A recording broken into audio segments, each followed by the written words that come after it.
Conservation of momentum. What is conservation of momentum? Suppose you consider a system. A system is something, the thing that is being studied. Say for instance, if there are 3-4 billiard balls moving around here and you are observing, one is going to collide with the other is going to collide with this, and so on, right? Now those 3 billiard balls together form a system. We call that physical system in physics.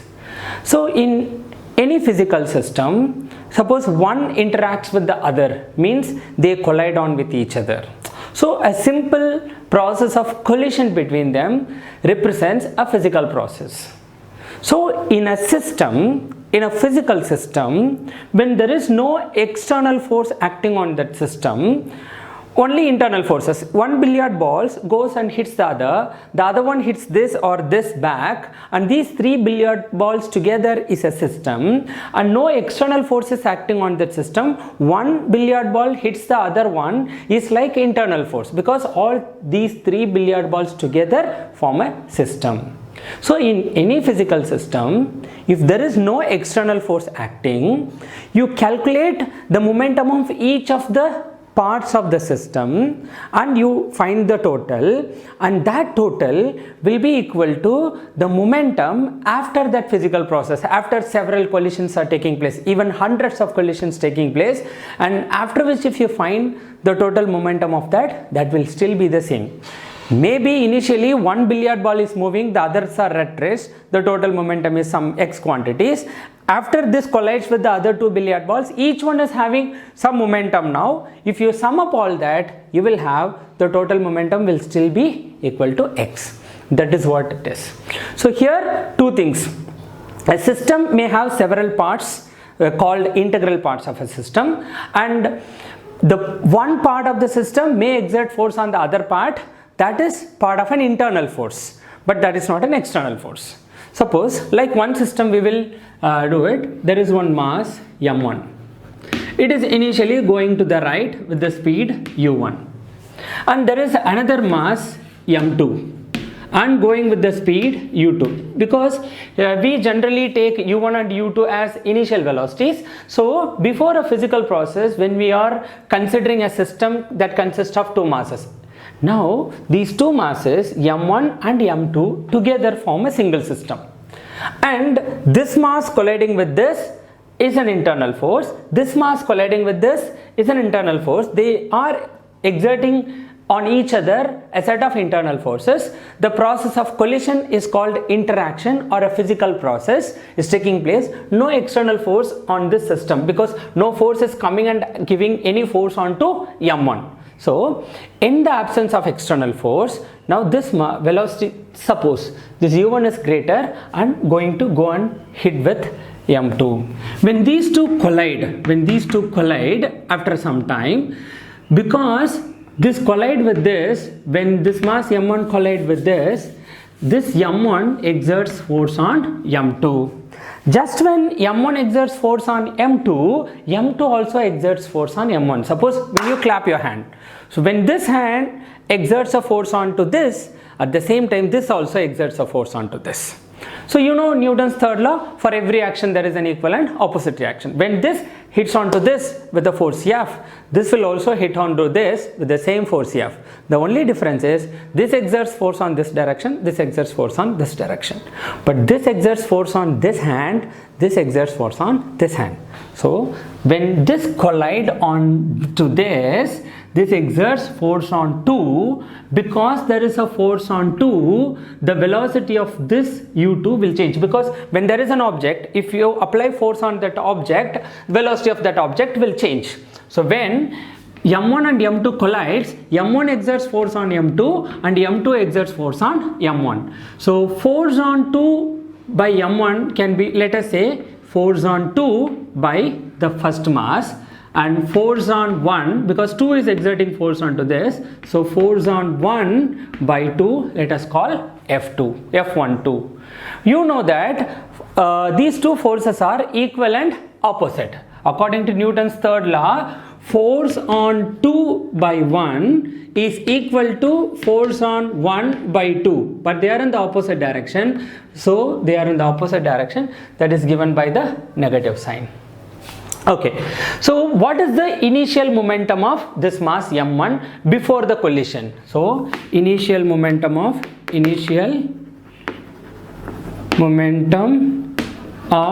m1 before collision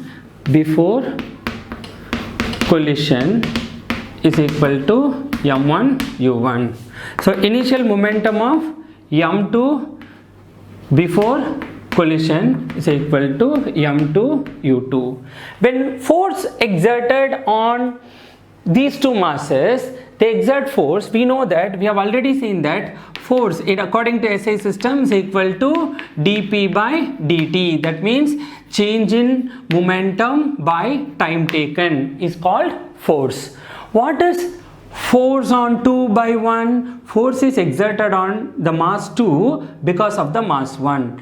Because when force is exerted on mass 2, please listen, when force is exerted on mass 2, momentum of mass 2 changes. Then because of F21, momentum of m2 changes. Then we can write that change in momentum of the second mass by time taken is equal to minus of force on 1 by 2. When this exerts force on this also exerts force on this, like when we clap. So because this exerts force onto this, momentum of m1 will change.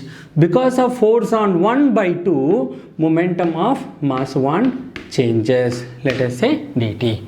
See here, dt is the duration for which the force is acting. When you clap, the duration for which right hand is in contact with the left hand is the same duration for which left hand is in contact with the right hand.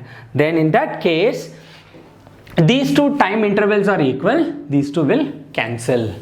Then change in momentum of 2 will be equal to negative of change in momentum of 1. What is change in momentum? You know that change in any value, change in value of x is final value of x minus initial value of x.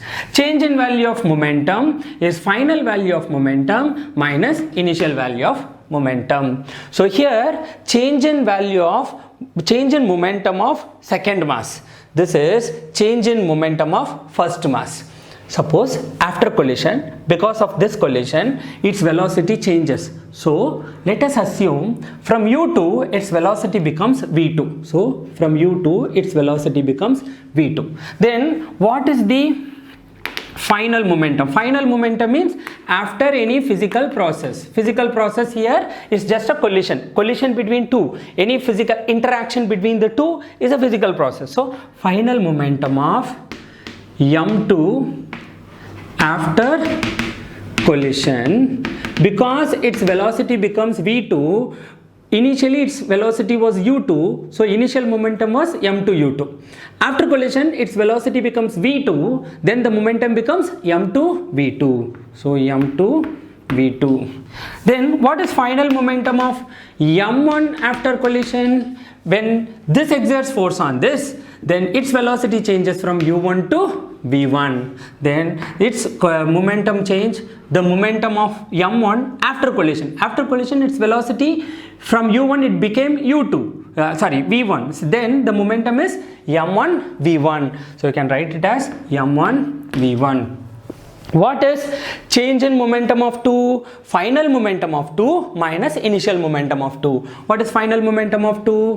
m2 v2. What is initial momentum of 2? m2 u2 minus m2 u2.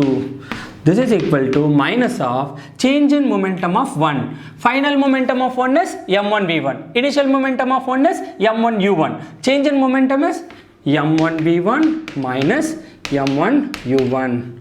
Then m2 v2 minus m2 u2 is equal to minus, I am just multiplying this minus inside, plus m1 v1 becomes minus m1 v1, minus into minus plus, m1 u1. You bring m1 u1 on one side, minus m1 v1 comes to this side. So already m2 v2 is here, minus m1 v1 come to this side is plus m1 v1, minus m2 u2 coming to that side plus m2 u2 plus m1 u1. So you look at this, initially when no collision taking place, m1 is having u1, so initial momentum is m1 u1. Initial momentum of m2 is m2 u2. What is the total momentum of, because these two together is a single system, what is the total momentum of the system before collision? m1 u1 plus m2 u2. Then after collision, its momentum becomes m1 v1, its momentum becomes m2 v2. What is the total momentum? m1 v1 plus m2 v2. So momentum before collision totally is m1 u1 plus m2 u2. Momentum after collision is m1 v1 plus m2 v2. You see this here, m1 u1 plus m2 u2 is equal to m1 v1 plus m2 v2. This is what is called conservation of momentum. So 2-3 things you should know in any system, physical system. Point number 1, during any physical process, total momentum before collision is equal to total momentum after collision. That too only when there is no external force acting on the system. Here the force is exerted by, because these two masses together is one system, hence force on one exerted, force on 1 by 2 or force on 2 by 1 are part of internal forces, they are not external forces. So in any physical process, in an isolated system, total momentum before collision will be equal to total momentum after collision, which is famously written as m1 u1 plus m2 u2 is equal to m1 v1 plus m2 v2. So total momentum before collision and total momentum after collision are the same. The major point is only when there is no external force acting on the system.